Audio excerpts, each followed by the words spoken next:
Making mistakes when you're investing in real estate rental properties or real estate in general is not an option. We want to never make mistakes, and I want to show you the top 15 very expensive mistakes that you're going to do in your business if you don't learn them ahead of time. Hey everybody, Dustin Heiner here with Master Passive Income, and I want to show you how to invest in real estate. So subscribe to my channel.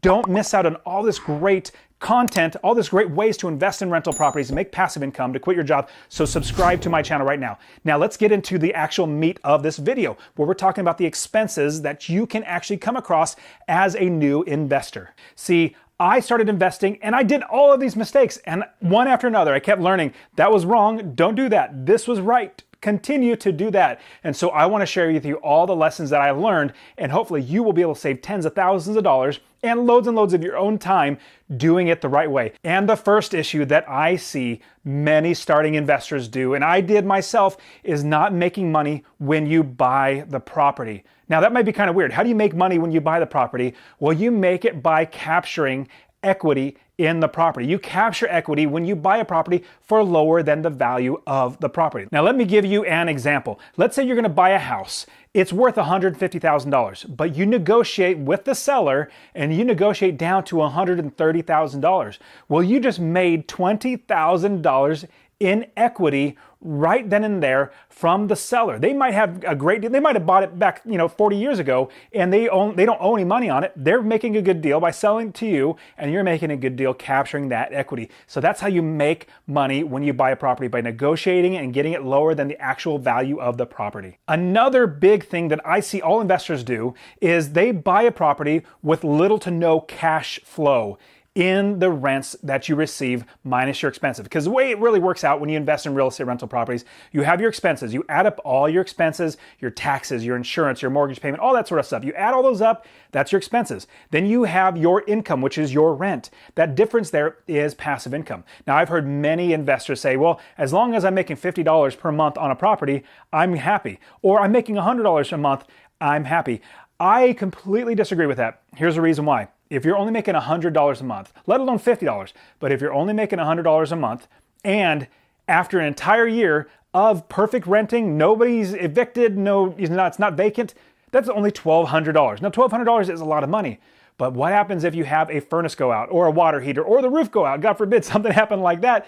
Then all of you, that $1,200 is literally taken, as well as you have money coming out of your pocket on top of that. So what was a great passive income of $1,200, it's now gone because of these expenses that can come up. Now, you're going to account for these expenses like repairs and maintenance, but big ticket items, we want to make sure we cover for that as well from all the money that we basically account for all those expenses. Now, what I do, and when I teach all my students, and every property that I buy or that we buy, we make sure we have $250 or more in passive income. That's a big pro tip I'm going to give you, is $250 or more in passive income. And you might be saying, oh, Dustin, that's really hard to do. How do you do that? Well, I invest in strategic areas that have good price to rent ratio. And I also have a video for that. Everything I talk about, there's more videos. And so watch in the description, look for those videos in there in the description of this video. And you'll see me talking about things like price to rent ratio, how I utilize that to find great properties with low prices, high rents, and make a lot of money. Now, if you make $250 or more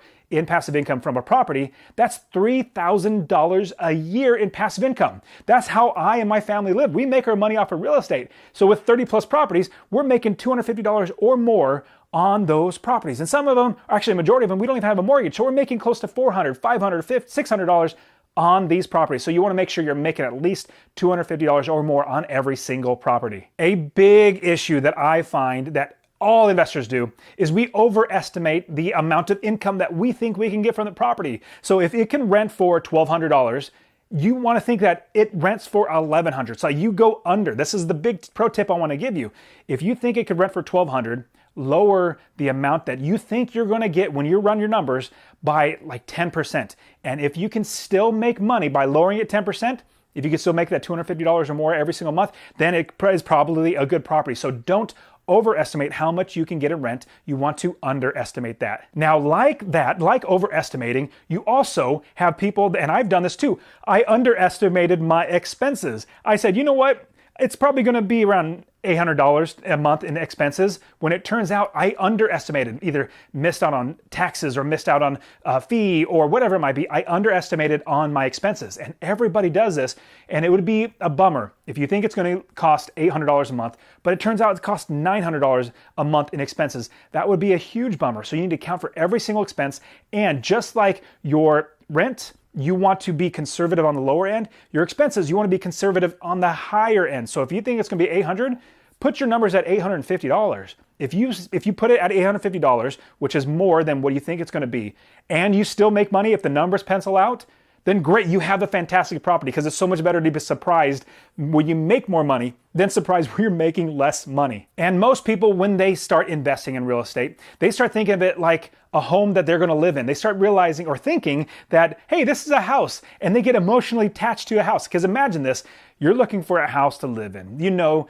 you want a 4-bedroom, 2-bathroom house, has 1,800 square feet, and you know which area you want to buy so you can live in it. Good schools and all that sort of stuff. Well, you get emotionally attached. Like, you put in offers, you get emotionally attached. That's why prices of homes go for way above what they're worth, because people get emotionally attached. We're investors. We don't do that. We absolutely do not get emotionally invested into any property. We buy a property that makes us cash flow, that makes us money, where we buy it for less than it's worth so that we make money. So don't get emotionally attached to any property. View your properties as a piece of inventory. Just like a convenience store has a candy bar is the inventory, your rental property is your inventory. So view it like an inventory.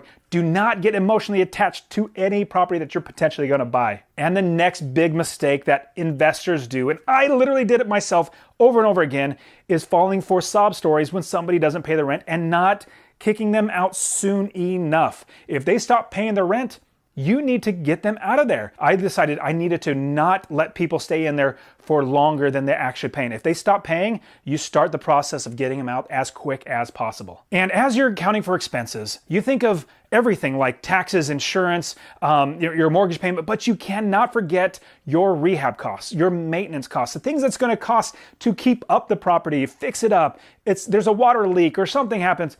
You need to account for that and put that in your budget. If you don't, you're going to be surprised in a bad way when you don't have enough money to cover these expenses and the repair. So make sure you account for repairs and maintenance inside of there. One quick tip that I'm going to give you on top of this, I'm not going to charge you any extra for this, is you need to also account for a vacancy factor. The vacancy factor is basically, your house is not going to be rented 100% of the time. Like literally all year long, it's going to be rented for 5 years or 10 years or 100 years straight. It's going to be rented. No, there's going to be a couple days, maybe weeks, maybe hopefully at most a month where it's not rented. You need to account for that, and that's something called a vacancy factor.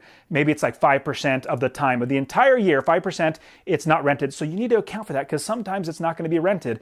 Now, hopefully it's going to be rented the entire year. They stay in there for 5 years or more. That's great, but you also need to account for that as well. Now, this next one, I got to give you a story. So I invest in Ohio, Texas, and Arizona. And my first property I was buying in Texas, I accounted for the taxes.